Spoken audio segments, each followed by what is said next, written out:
සුබ දවසක් ප්‍රාර්ථනා කරන ඕගොල්ලෝ හැමෝටම අද ටික දවසකට පස්සේ ගොඩ දෙනෙක්ගේ ඉල්ලීමක් තිබ්බ මාතෘකාවක් ගැන කතා කරන්න හිතුවා. ඒ තමයි හෝමෝන පෙති සම්බන්ධව. ඉතින් එතකොට හෝමෝන පෙති ගැන කතා කරද්දී අපි දන්නවා ලංකාවේ විවිධ වූ වර්ගයේ විවිධ වූ බ්‍රෑන්ඩ්ස් වලින් හෝමෝන පෙති තියෙනවා. ඉතින් එතකොට මේ දවස්වල අපි කියන්නේ පෞල් සෞඛ්‍ය සේවා නිලධාරීන් හරහා අපි ලබා දෙන පෙති කාඩ් එක තමයි මේ තියෙන්නේ. මේක බහුතරයක් දෙනා දැකලා ඇති. එතකොට මේක මේ සීනියර් පී කියන බ්‍රෑන්ඩ් එක. මේක තමයි ඒකේ තියෙන බොක්ස් එක. මේක පෙති කාඩ් 3ක් අඩංගු වෙනවා. ඉතින් එතකොට ගොඩ දෙනෙක් දන්නේ නමුත් මේක මිතුරි. හැමෝම කියන නම මිතුරිනේ. ඉතින් එතකොට මිතුරි කියන්නේ එක්තරා බ්‍රෑන්ඩ් එකක් විතරයි. ඒ වගේ ඒ විදිහට තියෙන තව බ්‍රෑන්ඩ්ස් ගොඩක් තියෙනවා. ඒකට මේ එකක් මම පෙන්නපු එක. ඊට පස්සේ මිතුරි තියෙනවා. ඊට පස්සේ යස්මින් කියලා එකක් තියෙනවා. ආය ඩෙල්සියා කියලා තියෙනවා. ඔය වගේ නම් ගොඩකින් හඳුන්වන හෝමෝන පෙති අඩංගු පෞල් සංවිධාන ක්‍රම කියන්නේ පෙති කාඩ් තියෙනවා. ඉතින් එතකොට මේක මේ කොහොමද පාවිච්චි කරන්නේ කියන එක ගැන තමයි ගොඩාක් අයට තියෙන ගැටලුව. ඉතින් මම අද පාවිච්චි කරන විදිය කියලා දෙන්න. මේකේ මේ පිටිපස්සේ හැම කාඩ් එකකම වගේ පිටිපස්සේ මේ විදිහට ඊතල වලින් ඔයාලට මේක බලනකොට මේ අනිත් පැත්තට නෙපේන්නේ මම ඔයාලට පෙන්වන විදිහට. එතකොට හරි විදිහට ඊතල වලින් ලකුණු කරලා තියෙනවා අපි ගන්න ඕනේ දිශාව කොයි වගේද කියලා. අපිට හිතුණ තැනින් පැනඩෝල් කාඩ් එකේ පෙති කඩනවා වගේ මේක කඩලා අපිට බොන්න බෑ. හරිද? එහෙම බිව්වට අපිට ආරක්ෂාවක් ලැබෙන්නේ නැහැ. ඉතින් ඒකින්ද මේක පාවිච්චි කරන්න කලින් අනිවාර්යෙන් ඔයගොල්ලෝ උපදෙස් ලබා ගැනීමක් කරන්න. ඔයාලා දන්නේ නැත්තම් මෙන්න මේක පිටිපස්සේ ඩිරෙක්ෂන් එක තියෙනවා කොයි විදිහටද මේක පාවිච්චි කළ යුත්තේ කියලා.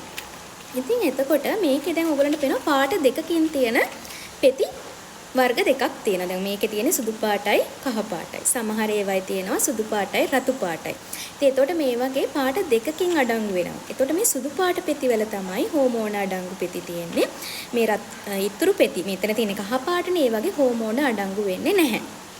ඉතින් එතකොට මේක අපි පටන් ගන්න මේ හෝමෝන අඩංගු පෙති වලින්. ඒක පටන් ගත යුතු දිනය වෙන්නේ අපේ මාසික ඔස වීමේ පළමු දවසේ ඉඳන් පටන් ගන්න ඕනේ. යම් කිසි කෙනෙක් පෙති පටන් ගන්න හිතාගෙන ඉන්නවනම් හොඳම ඉතාමත් යෝග්‍ය දිනේ තමයි මෙන්සස් හැදුන පළවෙනි දවස. හරිද? එතකොට අපි හිතමු යම් කිසි කෙනෙක්ට 20 වෙනිදා මෙන්සස් හැදුණා නම් 20 වෙනිදා තමයි මේකේ පළවෙනි දවස. ඉතින් එතකොට ඒ පළවෙනි දවසේ ඉඳන් දිගටම මේකේ ඊතල වලින් පෙන්නලා තියෙන ආකාරයට පෙති ටික බොන්න ඕනේ අමතක කරන්නේ නැතුව දවසේ එකම වෙලාවක් තියාගන්න මේ පෙති පාවිච්චි කරන්න. කියන්නේ අපි රැයට ගන්නව නම් රැයට තමයි හැමදාම මේක ගන්න ඕනේ. ඉතින් එතකොට මේ සුදු පාට පෙති ටික ඉවර වෙලා, ඒ කියන්නේ පෙති 21ක් තියෙනවනේ සුදු පාටින්. පාට පෙති ටික අරගෙන ටික දවසක් යනකොට සමහරවිට මේ අන්තිම හරිය වගේ යනකොට ඕගොල්ලන්ට නැවත වතාවක් ඊගාව මාසයේදී උසප්පීම හැදෙනවා. හරිද? ඉතින් සමහර අයට හැදෙන්නේ නැති වෙන්නත් පුළුවන්. ඒක විශේෂ කාරණාවක් නේ. ඉතින් අපි කියමු සාමාන්‍යයෙන් මේක බොනකොට හැදෙන්න ඕනේ. එතකොට මම මේ කතා කරේ පෙති 28ක් තියෙන කාඩ් එක සම්බන්ධව. ඒ වුණාට මම අර කලින් කිව්ව බ්‍රෑන්ඩ්ස් සමහර ඒවායේ තියෙනවා පෙති මෙන්න මේ සුදු පාට 21 විතරයි තියෙන්නේ. ඒතර මේ සුදු පාට 21 විතරක් තියෙන පෙතිවලදී අපි මේ 21 අනිවාර්යෙන් අර දිනපතා එකම වෙලාවකට මේක ගන්න ඕනේ. ඒක බීලා ඊට පස්සේ දැන් මේ මෙන්න මේ යට තියෙන පෙති හත ඒ කාඩ් එකේ නැහැනේ. ඒතකොට අපි යන්නේ ඒ දවස් ටික රෙස්ට් ඩේ එකක්.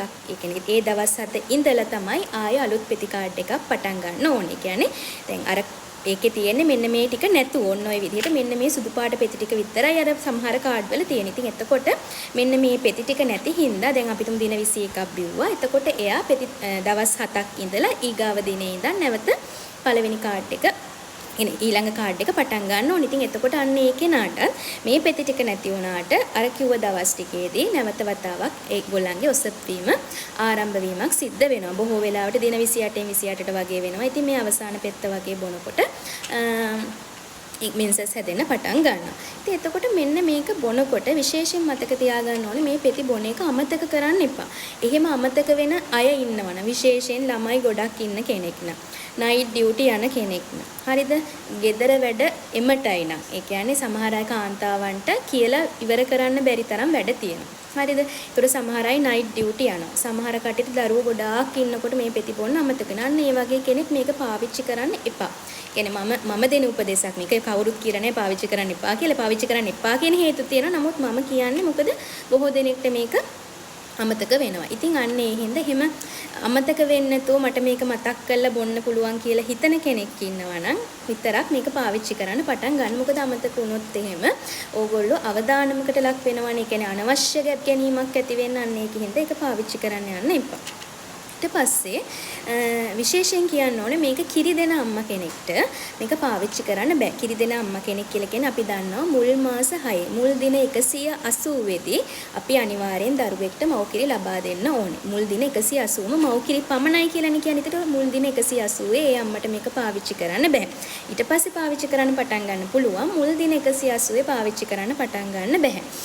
ඉතින් එහෙම කෙනෙක් ඉන්නවා නම් මේක පාවිච්චි කරන්න කැමැත්තෙන් ඉන්නවා නම් ඒ මුල් දින 180 වෙන ක්‍රමයක් පාවිච්චි කරලා ඊට පස්සේ මේක පාවිච්චි කරන්න පටන් ගන්න පුළුවන්. ඒ වගේම විවිධ රෝග ආබාධ තියෙන කට්ටිය විශේෂයෙන් අදිරුධිර පීඩනය ඊට පස්සේ දියවැඩියා වගේ රෝගී තත්ත්ව, වකුගඩු රෝගී තත්ත්ව ඒ වගේ ටිකක් අපි දැන් ඖෂධ නියම කරලා තියෙන බෙහෙත්, ඒ කියන්නේ බෙහෙත් නියම කරලා තියෙන රෝගී තත්ත්වයන් තියෙනවනේ. අන්න ඒ වගේ අයත් වෛද්‍ය උපදෙස් වලින් තොරව ගොඩක් බර වැඩි කෙනෙක් නම් අන්න ඒ වගේ අය වෛද්‍ය උපදෙස් වලින් තොරව මේ පෙති පාවිච්චි කරන්න හිතන්න එපා. වෛද්‍යවරයෙකුගේ උපදෙස් මත ඔයාලට ඒක පාවිච්චි කරගෙන යන්න පුළුවන්. එතකොට මේ ගොඩ දෙනෙක්ට තියෙන ප්‍රශ්නයක් තමයි මේ පෙති අමතක වුණාම මොකද කරන්න ඕනි කියලා. දැන් අපිට මේකේ එක පෙත්තක් පළවෙනි පෙළේ එක පෙත්තක් අමතක වුණොත් අපිට පුළුවන් මතක් වෙන වෙලාවේදී අමතක වුණ පෙත්ත අරගෙන එදාට නියමිත පෙත්ත එදා රැයට ගන්න පුළුවන්. හරිද? ඒ එක පෙත්තක් අමතක වුණොත්. නමුත් සමහර අය මේක පුරුද්දක් විදිහට අමතක කරන්න කිව්වොත් ඔන්න ඔයාලට එතනදී වැඩ වරදිනවා. ඒක හරි විදිහට අවබෝධ කරගෙන හරි උපදෙසක් ගැනීම අනිවාර්ය වෙනවා. දැන් මට ඒ වගේ උදාහරණ ඕන තරම් තියෙනවා. මේ පෙති පාවිච්චි කර කර ඉන්නවා. එකපාරට ප්‍රෙග්නන්ට් වෙලා අනේ මිස් මම ප්‍රෙග්නන්ට් මෙන්සස් ඇදුන්නේ නැහැ. ස්ට්‍රිප් එක බැලුවම ප්‍රෙග්නන්ට් කියනවා. මොකද කරන්න කියලා. ඉතින් කොච්චර ඇහුවත් පෙති බිව්වේ නැද්ද? අමතක වුණාද? නෑ මිස් මං අනිවාර්යෙන්ම රැයට ගන්න තියෙන පෙත්ත ගන්නවා කියලා කියනවා. එතකොට මං කිව්වා නිශ්චිත වෙලාවක් මේකට තියාගන්න කියලා කාලය පහු කරන්න එපා කියලා. ඉතින් එතකොට නිශ්චිත වේලාවකදී ගන්න ඕනේ. මේ નિયમિત පෙත්ත ඒ විදිහට ගන්න ඕනේ. මේකේ මේ පෙති අමතක වුණාම පළවෙනි පේළියේ පෙති අමතක වුණාම දෙවෙනි පේළියේ පෙති එහෙම අපි දන්නේ නැනේ කොතනින්ද මේක අමතක වෙන්නේ කියලා. එතකොට ඕගොල්ලෝගේ සරු දිනවලදී අමතක වීමක් වෙලා තියෙනවද අපි දන්නේ නැහැ. අන්න ඒකින්ද මේක අමතක වෙන්නේ නැති කෙනෙක් පාවිච්චි කරනවා නම් තමයි වඩාත්ම සුදුසු. ඒ වගේම තමයි ඒක අමතක වුණොත් අන්න ඒ අවස්ථාවේදීම ඕගොල්ලන්ගේ පෞල් සෞඛ්‍ය සේවා නිලධාරිනියට හෝ වෛද්‍ය උපදේශක් ගන්න අමතක කරන්නත් එපා. තමන්ගේ හිතුමනාපෙට පෙති ගන්නත් එපා. මොකද මම මේක ඕගොල්ලන්ට මේක පාවිච්චි කරන විදිහ පෙති අමතක වුණාම මේ වෙලාවේදී කිව්වට කොයිම වෙලාවකවත් ඕගොල්ලන්ගේ ඔළුවට යන්නේ නැහැ කියලා මම දන්නවා. මේක ටිකක් සංකීර්ණ කතාවක් නේ. ඒකින්ද අමතක නොකර බොන එක තමයි අංක 1 වෙන්න ඕනේ. අමතක වුණොත් කරන්න ඕනේ වහාම ඔයාලගේ මිස්ටර් කතා කරන්න. එහෙම නැත්නම් ඔයගොල්ලෝ මිස්ටර් කතා නොකරන කෙනෙක් නම් වෛද්‍ය උපදෙස් ගැනීම තමයි යෝග්‍ය වන්නේ. ඒ වගේම මං කිව්වා අර මාස 6ක් වෙනකන් දින 180ක් වෙනකන් අම්මලා මේක පාවිච්චි කරන්න එපා බබා ලැබිලා. ඒ වගේම මං කිව්වනේ විවිධ රෝගී තත්ත්වයන් තියෙන කට්ටිය ඉන්නවා නම් ඒත් මේක පාවිච්චි කරන්න එපා. එහෙම තියෙනවා නම් ඕගොල්ලන්ට වෛද්‍ය උපදෙස් මත තමයි මේක ආරම්භ කළ හැකි වන්නේ. මම හිතනවා මේ පැහැදිලි කිරීම ප්‍රමාණවත් වෙයි කියලා. මොනවා හරි ගැටලු තියෙනවා නම් පුද්ගලිකව ඕගොල්ලන්ට මට මැසේජ් එකක් දාලා අහන්න පුළුවන්.